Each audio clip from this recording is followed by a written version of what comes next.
बिस्मिल्लाहिर्रहमानिर्रहीम। अल्लाहुम्मा सल्ली अला सय्यिदिना मुहम्मद व अला आले सय्यिदिना मुहम्मद। अस्सलामु अलैकुम व रहमतुल्लाहि व बरकातुहू। ग़ालिबन 2006 की बात है कि मेरी मुलाकात पाकिस्तान के एक बहुत मशहूर फ़िल्म और टीवी के प्रोड्यूसर आगा सजाद गुल साहब से हुई। मुलाकात का मौजू था कि ख़ास तौर पे ये वो ज़माना है कि जब इंडियन सोप ड्रामास का बहुत भरमार थी और पाकिस्तान की जो टीवी इंडस्ट्री थी उस पर काफ़ी ज़्यादा इफेक्ट आ रहा था। तो मौजू ये था कि कैसा सॉफ्टवेयर या कंटेंट डेवलप किया जाए जो लोगों को इसके हमारे अपने बनाई हुई प्रोडक्शंस की तरफ लाए और इंडिया से हमारी जान छूट जाए। सजाद गुल साहब का एक सोचने का बड़ा मज़ेदार सा तरीक़ाकार था जो मैं उनको अपना उस्ताद भी समझता हूँ। सजाद गुल साहब ने मुझे कहा कि यार किसी भी माशरे को किसी एक जगह इकट्ठा करने के लिए हमें हीरोज़ और रोल मॉडल्स की ज़रूरत होती है। तो हमारे हीरोज़ और रोल मॉडल्स कौन हैं फ़ी ज़माना? उन्होंने कहा कि पुराने ज़माने की बात नहीं कर रहा,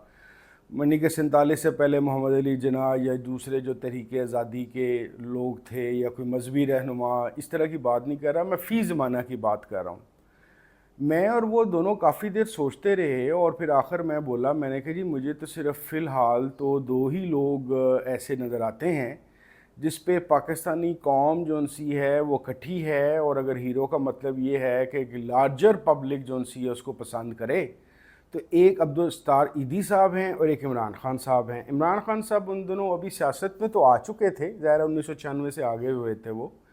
लेकिन अभी जिसे कहते हैं कि कोई ख़ास कारकर्दगी या ख़ास इम्पैक्ट उनका सियासी फ़ज़ा पे या उस इक़्तिदार के ऐवानों के अंदर नहीं था। और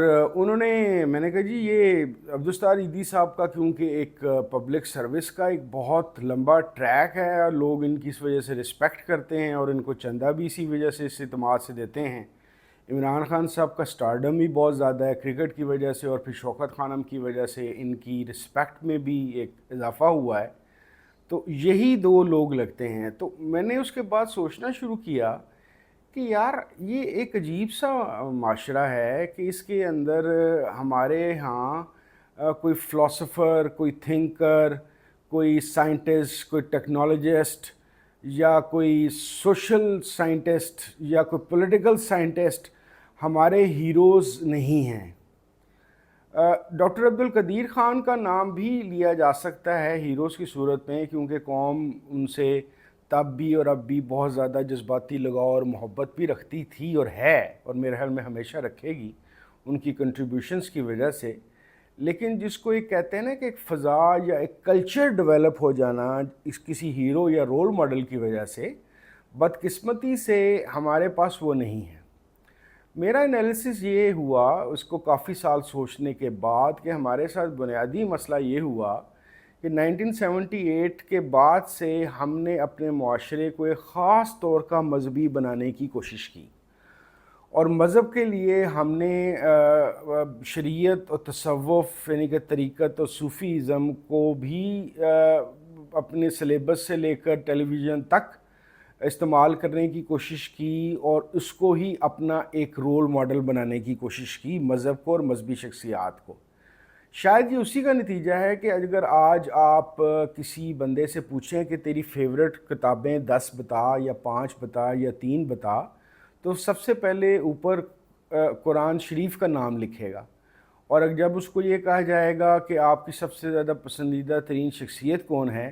तो वो हमारे आखिरी नबी हज़रत मोहम्मद सल्लल्लाहु अलैहि वसल्लम का नाम लेगा। यही से असल में कुंजी है बात समझने की कि हमारी इवेंचुअली जाके हीरोज़ और रोल मॉडल्स क्यों ना बन सके।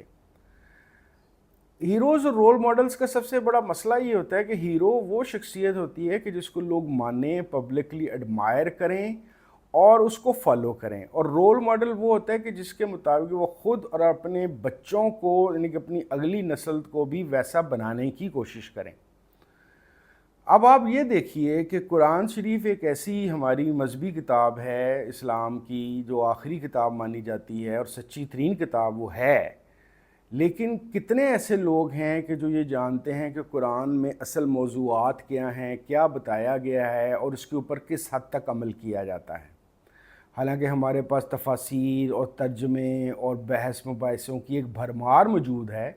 لیکن اس کے باوجود قرآن کے مطابق کتنی آپ کو اپنی زندگی میں آج تک پرسنالٹیز نظر آئیں جو اس کے مطابق ڈیولپ ہوئی تھی؟ اسی طریقے سے ہمارے معاشرے میں خاص طور پہ انڈو پاک اور بنگلہ دیش کے اندر، یعنی کہ سب کانٹیننٹ کے اندر، رسول کریم صلی اللہ علیہ وسلم سے محبت اور عاشقی کا ایک زبردست طریقے سے دعویٰ کیا جاتا ہے۔ ہم نعوذ باللہ استغفار ان کی شان میں ذرہ برابر گستاخی کے متعلق بھی نہیں سوچ سکتے اور نہ اس کو برداشت کر سکتے ہیں،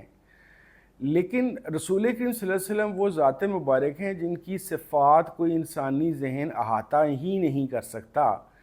لیکن سوچنے والی بات یہ ہے کہ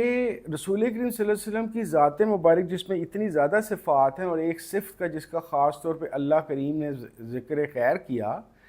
کہ رسول کریم صلی اللہ علیہ وسلم کے متعلق فرمایا، مفہوم ہے کہ ہم نے آپ کو اخلاق کے بلند ترین درجے پہ فائز کیا۔ دیٹ مینس کہ رسول اللہ صلی اللہ علیہ وسلم as a person the best person available ہیں، اخلاقی لحاظ سے، صرف روحانی طاقت یا روحانی مقام کی وجہ سے نہیں، بلکہ اس زمانے کے جو ایک مشکل اور ٹف معاشرہ تھا عرب کا،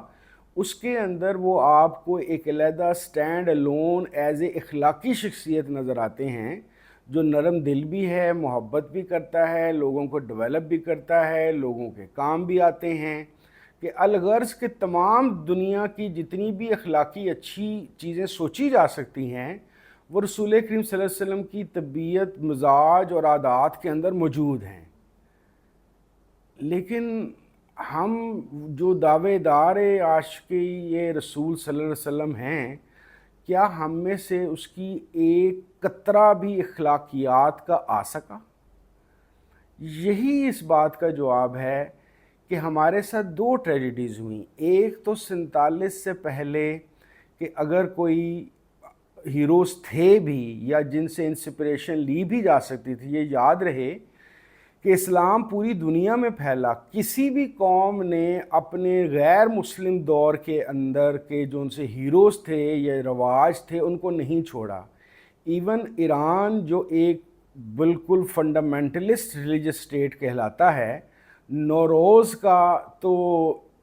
جو سا منانا ہے وہ آج تک جاری ہے، ہزاروں سال سے۔ ہم نے ایک تو کام یہ کیا کہ 47 سے پہلے کی اپنی ہسٹری جو انڈس ویلی یعنی کہ یہ پاکستان کے علاقے کی تھی، اس سے اپنے آپ کو بالکل کاٹ دیا۔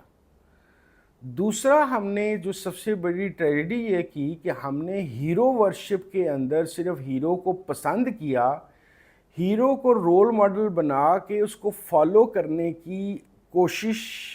کا سوچا تک نہیں۔ دیٹ از وائی ہم رسول کریم صلی اللہ علیہ وسلم کو اپنا ہیرو اور رول ماڈل تو زبانی کہتے ہیں، لیکن ہمارے معاشرے کے اندر کوئی ایک ٹکڑا بھی ایسا موجود نہیں ہے جس کو ہم ایک مثال کی صورت میں پیش کر سکیں۔ میرا ماننا یہ ہے کہ جب تک ہم اپنے اس تضاد کو ختم نہیں کرتے اور ایز اے نیشن اپنی راہ جو ان سی ہے ڈیفائن نہیں کرتے، ہمارے یہاں پہ ہیروز اور رول ماڈلز ڈیولپ نہیں ہوں گے۔ میں امید کر رہا ہوں کہ ہماری جو موجودہ آنے والی نسل ہے، جو اور کچھ نہیں تو سب سے زیادہ اس پہ خوبی یہ ہے کہ ہم سے زیادہ ویل انفارمڈ ہے، تو امید یہ کی جاتی ہے کہ وہ اپنے بڑوں یعنی کہ جو ہماری ایج کے لوگ ہیں ان کے شر سے بچ جائیں